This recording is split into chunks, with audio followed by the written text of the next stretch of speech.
뉴스 보다 보면 이런 헤드라인 꽤 자주 보이죠? 캐나다가 분쟁 지역에 구호품을 보냈다거나 재난 지역에 지원을 약속했다는 소식들 말이에요. 이런 뉴스를 들을 때마다 우리는 캐나다의 인도주의적인 노력을 떠올리게 됩니다. 근데 말이죠. 이런 생각해 본 적 없으세요?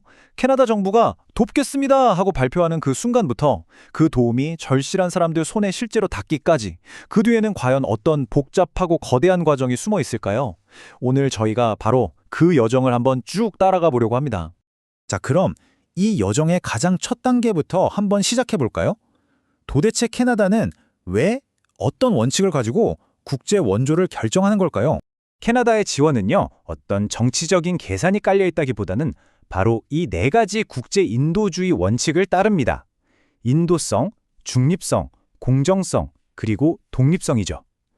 다시 말해서 어디에 도움이 필요한지 그게 가장 중요하다는 겁니다. 정치적인 사항 같은 건 고려 대상이 아니고요. 그리고 캐나다의 공식 정책을 들여다보면 좀 더 구체적인 방향이 보입니다. 바로 페미니스트 국제 지원 정책, 줄여서 FIAP라고 하는데요. 핵심은 이거예요. 성평등을 이루고 인권을 지키는 게 결국 빈곤을 줄이는 가장 확실한 길이라는 믿음. 그래서 모든 지원 활동의 중심에 여성과 소녀들의 역량 강화를 놓는 겁니다. 왜 돕는지는 이제 알았으니까 이제는 뭘, 그리고 얼마나 돕는지 그 구체적인 계획을 한번 살펴볼게요. 캐나다의 원조 방식은 크게 두 가지로 나눌 수 있어요. 가장 흔한 방식은 역시 돈, 그러니까 재정 지원입니다. 이게 왜 좋냐면 현지 사정을 가장 잘 아는 유엔이나 적십자 같은 파트너들한테 바로 자금을 주는 거니까 훨씬 효율적이거든요. 그리고 여기 오른쪽에 있는 현물 원조, 그러니까 물건이나 사람을 직접 보내는 건 일종의 최후의 수단이라고 보시면 돼요. 기존 파트너들이 해결 못하는 아주 특별한 상황에서만 쓰이는 거죠. 자, 그럼 캐나다는 돈을 얼마나 쓸까요? 2022년 기준으로 보면 캐나다의 국민 총소득, GNI라고 하죠. 이 GNI의 0.37%를 국제 원조에 썼습니다. GNI가 한 나라 국민이 국내외에서 벌어들인 총소득이니까요. 쉽게 말해서 캐나다가 100달러를 벌 때마다 37센트를 국제 원조에 쓴 셈이에요. 물론 이 수치는 해마다 경제 상황이나 정치적 논의에 따라 조금씩 달라집니다. 그럼 이 0.37%라는 숫자가 어느 정도 수준인지 궁금하시죠? 이 그래프를 보시면 감이 딱 오실 겁니다. 보시다시피 G7 국가들 평균인 0.44%보다는 좀 낮고요. 유엔이 권고하는 목표치인 0.7%에는 아직 한참 못 미치네요. 근데 여기서 진짜 재밌는 사실은요. 이 0.7%라는 목표를 1970년대에 만들자고 앞장섰던 나라가 바로 캐나다였다는 점이에요.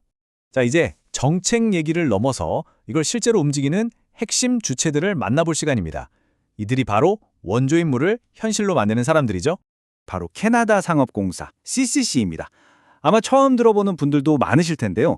이 기관이 바로 구호물품을 실어 나르는 그 복잡한 물류 작전의 한가운데 있는 뭐랄까 숨은 영혼 같은 곳입니다. CCC가 얼마나 대단한 곳인지는 이 역사를 보면 바로 알 수 있습니다. 2차 대전 후에 유럽 돕는 걸로 시작해서 2005년엔 수단의 헬리콥터를 단 19일 만에, 파키스탄 홍수 땐 임시 다리를, 에볼라 터졌을 땐 어마어마한 양의 보호장비를, 그리고 가장 최근엔 우크라이나의 군자 장비까지 정말 굵직굵직한 국제 위기 때마다 핵심 역할을 해온 거죠. 자, 그럼 이제 결정은 다 내려졌고 선수들도 다 모였습니다. 이제부터는 이 원조 물품 자체가 겪게 되는 정말 험난하고 복잡한 여정을 한번 따라가 보시죠. 모든 위대한 여정은 집에서 시작되죠. 국제 원조도 마찬가지입니다. 바로 캐나다의 이 넓은 항만, 철도, 도로망이 전 세계로 뻗어나가는 원조 공급망의 가장 첫 번째 고리가 되는 겁니다. 목적지까지 물건을 보내는 방법은 크게 네 가지가 있어요. 북미 안에서는 트럭이 편하고 한국까지 대량으로 옮길 땐 철도가 효율적이죠. 아, 시간이 급하다. 그럴 땐 비싸도 어쩔 수 없이 비행기를 띄워야 하고요. 마지막으로 아주 크거나 양이 많은 물건은 역시 배가 가장 경제적입니다. 상황에 맞게 이 네 가지를 잘 조합해서 최적의 루트를 짜는 거죠. 하지만 이 과정 절대 매끄럽게만 흘러가진 않습니다. 캐나다 무역위원회가 한 이 말이 현실을 딱 보여주는데요. 들어보세요. 당신네 제품이 아주 험난한 여정을 겪을 거라고 생각하세요. 특히 해외로 보낼 때는요. 정말 뼈 있는 말이죠? 자, 이렇게 길고 험난한 여정의 끝에서 우리는 마침내 가장 본질적인 질문과 마주하게 됩니다. 과연 이 모든 노력이 진짜 변화를 만들고 있는 걸까요? 이건 사실 국제 원조 얘기를 할 때면 누구나 한 번쯤은 마음속에 품어봤을 질문일 거예요. 해외 원조, 그거 정말 효과가 있는 걸까? 이 질문에 대한 아주 강력한 대답 하나가 바로 보츠와나의 사례에 있습니다. 1960년대 보츠와나는요, 세계에서 가장 가난한 나라 중 하나였어요. 기대 수명이 고작 37살이었고, 나라 전체 소득의 30%가 넘는 돈을 해외 원조에 의존해야 했죠. 그런데 지금은 어떻습니까? 중상위 소득 국가로 당당히 성장했고, 기대 수명은 64세까지 늘어났습니다. 원조 의존도는 이제 1%도 채 안 돼요. 이 데이터가 바로 장기적인 원조가 얼마나 엄청난 변화를 가져올 수 있는지 보여주는 살아있는 증거입니다.